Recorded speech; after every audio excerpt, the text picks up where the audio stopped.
کسی نے پوچھا کون اپنا ہے اور کون نہیں۔ جواب آیا، اگر وقت اپنا ہے تو سب اپنے ہیں ورنہ کوئی نہیں۔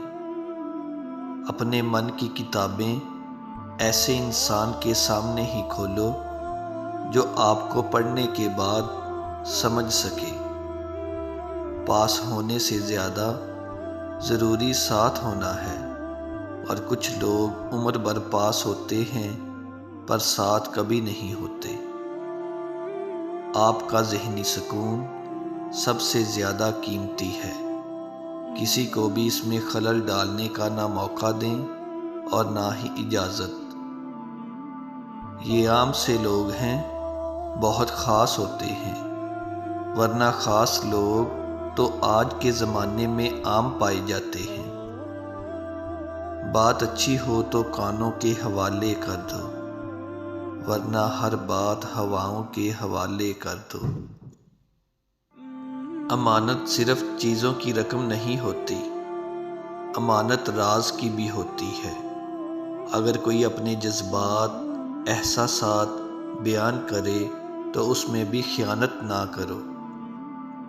ساری دنیا آپ کے سامنے جھکے ایسی دعا کبھی مت مانگنا، لیکن دنیا کی کوئی طاقت آپ کو جھکا نہ سکے یہ دعا ضرور مانگنا۔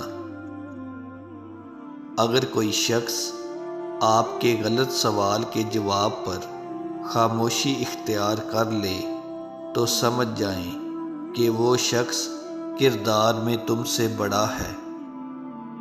اکثر لوگ پوچھتے ہیں، اچھے اور برے تعلق کو کیسے پہچانا جائے؟ بڑا آسان جواب ہے، ہر وہ تعلق جو آپ کو خدا سے قریب کر دے وہ اچھا تعلق ہے، اور ہر وہ تعلق جو آپ کو خدا سے دور کرے وہ برا تعلق ہے۔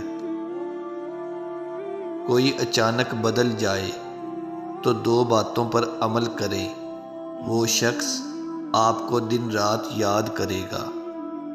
سب سے پہلے آپ نے اس شخص کو اپنی طرف کھینچنا چھوڑ دینا ہے، اس سے کسی بھی قسم کا رابطہ ہے وہ چھوڑ دینا ہے۔ اپنے اندر کچھ ایسی تبدیلیاں لاؤ جو اس شخص کے ہوتے ہوئے آپ میں نہیں تھی۔